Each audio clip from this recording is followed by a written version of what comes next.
Welcome back, ladies and gentlemen. We're now delighted to be joined over the telephone by His Excellency, Mr. Ambassador Hamdy Saleh, the former Assistant Foreign Minister. A very good afternoon to you, Mr. Ambassador.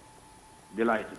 Thank you very much, sir, for your time. And let me start by asking you about the importance of President Abdel Fattah el-Sisi's attendance of the African American Summit, especially immediately after the Riyadh Summit as well. Two very important meetings with different leaders, all discussing regional as well as international issues of common concern. This is a very important conference, both Yes. for the American side and for the African side. And attendance of President Fattah el-Sisi is linking this relationship between Egypt and America and the United States and Egypt and leadership in Africa. So it's actually, it has a double significance. The role of Egypt in Africa and the role of Egypt in terms of relations with the United States and the international system at large, especially with the situation which is very unstable with the Ukraine war and with the tension in the east with the Iran and so on. So that's from the beginning, it's an important function, and it could not be compared with the conference with China. This is a different thing. This is a continental, 49 presidents from all over the continent with attending. Africa, yes. America has changed its course and really making a very important message to Africa. And basically the relationship between Egypt and America is really expanding in a very quick way since the visit of Joe Biden to Sharm el-Sheikh. Yes. We saw several evidence of that, particularly during this visit to the U.S. by President Fattah el-Sisi. His meeting with Joe Biden was so cordial and friendly, and then his meetings with the several of the officials, particularly Anthony Blinken, for the Secretary of State, and Austin, the Secretary of Defense, and even the visit of the Pentagon. All this indicates to the fact that the Egypt is really moving into a new role regionally and internationally. Absolutely.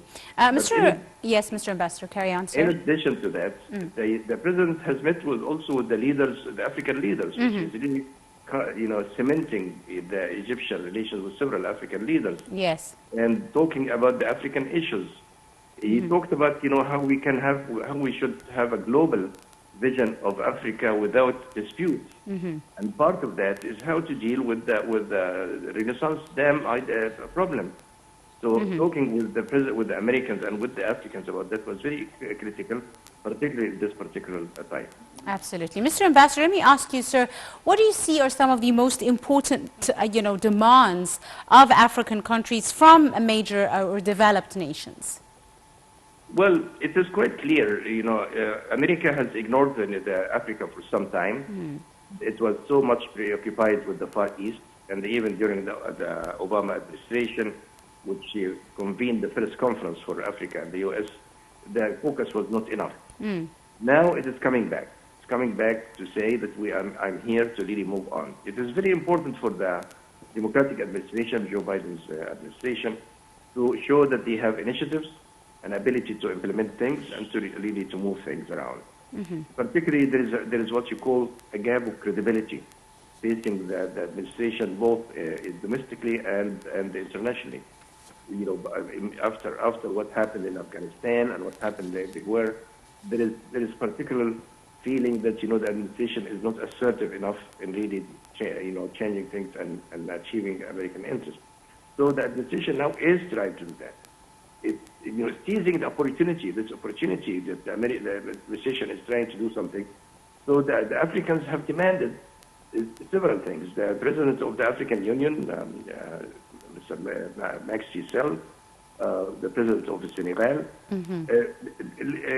enumerated these demands. The first one is basically security and stability, because the continent is really devastated by several fights here and there, and the terrorist programs here and there who moved from Syria and from other parts of the Middle East to Africa. Yes. There is in Mozambique and Chad and in Somalia and so many places which really are devastating the African continent, Nigeria and so on. So there is a need to really put together an international effort to really contain this particular problem. The second problem is the issue of the debts. African countries has really accumulated so much debt. as a result of the problems which are facing the international system at large, particularly the Ukraine war and so on. And also they have this towards China. China has been loaning them and really basically putting them under a lot of pressure. So that's the second demand, is try to find out ways to at least reduce the impact and the burden of this on the African countries. And America has the ability to do that, whereas other countries, Russia or China does not have, because America can move the international organizations like the World Bank, the IMF, and so on to really get moving towards Africa more friendly. So in a sense, these are the demands, in addition to other demands of really getting involved in the sustainable development and helping to alleviate the problems of the environment. Yes, absolutely. Your Excellency, now on the sidelines of the visit, President Sisi also held several meetings with many, officials. One of them was the President of the World Bank, David Malpass, and the President in his meeting stressed the importance of the continued coordination with the World Bank, especially in light of the, successive global crises and the repercussions on all global economies, particularly emerging countries. How do you see this meeting, the importance of this meeting, and the importance of always shedding light on such issues related to global economies in light of the global challenges? As I mentioned, it was very important for the Africans at large to really talk about the fact that the international organization, including the World Bank, will deal in a more lenient and friendly relations with the African countries. Now, President Sisi, who already demanded that when he was the president of the African Union last year, is really pushing the same idea. And when he talked with the president of the World Bank, he's talking not only about the needs of Egypt, but the needs of Africa as a whole. As well. And as a result of that, as you might have known, that the IMF has agreed. Yes, of course. To the $3 billion, what you package, call extended credit to Egypt for 46 months. So this is particularly very important because of a meeting on that level between the president and the IMF official and the World Bank does give credibility to the course of the government here in terms of reform, in terms of helping the country at large. Absolutely right. Your Excellency, Ambassador Hamdy Saleh, the former Assistant Foreign Minister, thank you very much, sir, for your time and your insight.